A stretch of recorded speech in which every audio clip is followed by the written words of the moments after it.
बलात्काराचा एन्काउंटर खाली पाडून गेला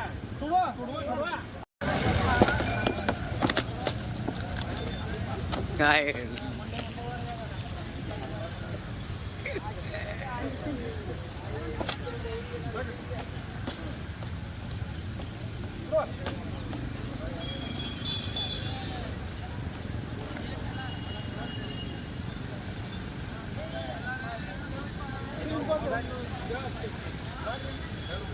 घोषणा द्या की अजून घोषणा द्या की करायचं काय आम्ही मुंडीवर पाय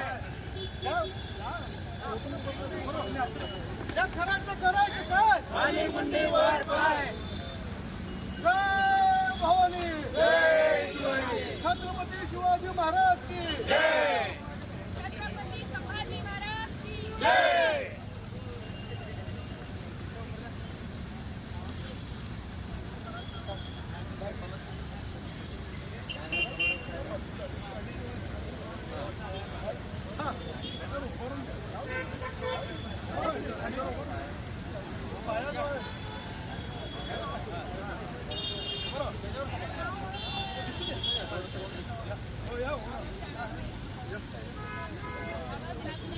तुम्ही या की पुढे इथे या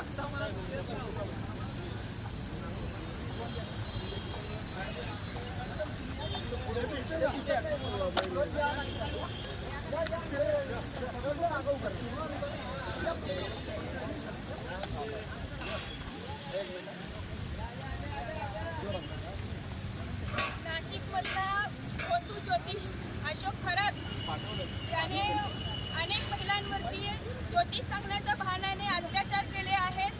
त्यांना मी तुमचा मागच्या जन्मीचा कृष्ण आहे, तू माझी राधा आहे आणि तू जर माझ्यासोबत संबंध नाही ठेवली तर तुझ्या नवऱ्याला मी मारून टाकीन किंवा तुला मारून टाकीन अशा धमक्या देऊन जवळपास 100पेक्षा जास्त महिलांवरती ह्या भोंदूने अत्याचार केलेले आहेत. त्यांचे व्हिडिओ दाखवून त्यांना ब्लॅकमेल केले जात होते आणि मोठ्या मोठ्या घरातल्या श्रीमंत राजकीय अशा अनेक महिला या घराच्या ज्या आहेत त्या जाळ्यामध्ये अडकलेल्या होत्या. गर्भवती महिला सुद्धा ह्यातनं सुटलेल्या नाहीत. युवती अल्पवयीन मुली ज्या आहेत ह्यांना सुद्धा अत्याचार केलेला आहे. तर आज संभाजी ब्रिगेड सोलापूरच्या वतीने आम्ही ह्या ठिकाणी अशोक खरातचा पुतळा तयार करून त्याचं एन्काउंटर केलेलं आहे. यातनं आम्हाला ह्या महाराष्ट्र राज्याच्या गृहमंत्र्यांना मुख्यमंत्र्यांना एवढीच विनंती करायची आहे की या महाराष्ट्रामध्ये मागचे कित्येक वर्ष झालं महिलांवरती जे अत्याचार आहेत ते वाढतच चाललेले आहेत. त्याच्यावरती कठोर शासन हे आरोपींना होत नाही आहे. ह्याचा परिणाम आज जो भोंदू खराबसारखे गुन्हेगार तयार होत आहेत आणि इथून पुढे सुद्धा असे गुन्हेगार तयार होऊ नाहीत. म्हणून एकतर आपण ज्या ठिकाणी बलात्कार केलेला जो आरोपी सापडतोय त्याच्याच जागेवरती एन्काउंटर केलं पाहिजे, नाहीतर चौकात फाशी दिली पाहिजे.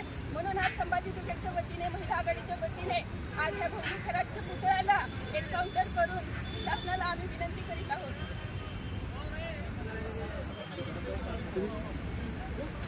अजून कोण बोलणार आहे?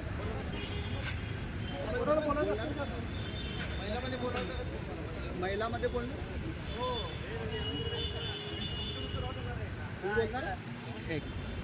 आज आम्ही संभाजी ब्रिगेडच्या वतीने महिलांविरुद्ध जो अत्याचार व्हायला लागला आहे आणि करायला गेले आहे तर महिलांना फसवून जो भोंदू बाबा करायला लागला अशोक त्याला फाशीची शिक्षा संभाजी ब्रिगेडच्या वतीने आम्ही ते आंदोलन करत आहोत. तर फाशीची शिक्षा झालीच पाहिजे असं आम्ही महिलांविरुद्ध आंदोलन करत आहोत.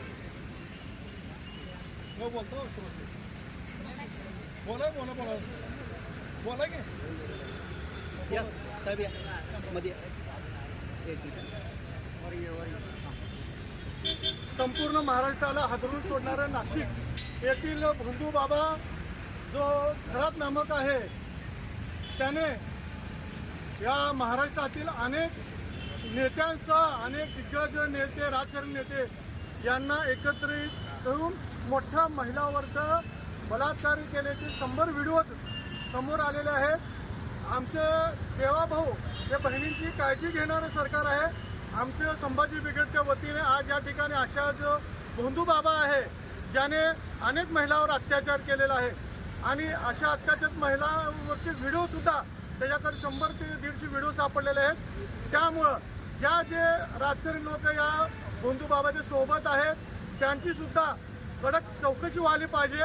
आणि राज्याचं महिला आयोग जी स्वायत्त संस्था आहे, जे महिलांच्या अत्याचाराचं काम करते, ती जर अशा भोंदू बाबाच्या देणखाली राहत असेल तर या आपल्या महाराष्ट्र शासनाची परिस्थिती खूप अवघड आहे. त्यामुळं अनेक महिलांवर अत्याचार बलात्कार होत असताना त्यांना कडक शिक्षा मिळत नाही. त्या कायद्याच्या तरतुदीचा आधार घेऊन ते मोकाट फिरतात. त्यामुळं या संपूर्ण महाराष्ट्रामध्ये विशेष महिलांसाठी विशेष न्यायालय स्थापन करणं गरजेचं आहे, जेणेकरून महिलांना त्वरित न्याय मिळाला पाहिजे अशी आम्ही मागणी या आमच्या फडणवीस साहेबांकडे करीत आहोत. आणि आज या ठिकाणी आम्ही प्रतिकात्मक स्वरूपात जो भोंदू बाबा आहे त्याला प्रतिकात्मक स्वरूपात या ठिकाणी एन्काउंटर केलेला आहे. आणि आमची संभाजी ब्रिगेडसह तमाम महिला वर्गाची नागरिकांची मागणी आहे की अशा लैंगिक अत्याचार करणाऱ्या भोंदू बाबाला फाशीची शिक्षा नाहीतर त्याचा एन्काउंटर या पोलीस प्रशासनाने करावा, तरच महिला भगिनीला न्याय मिळेल. Audio Jungle.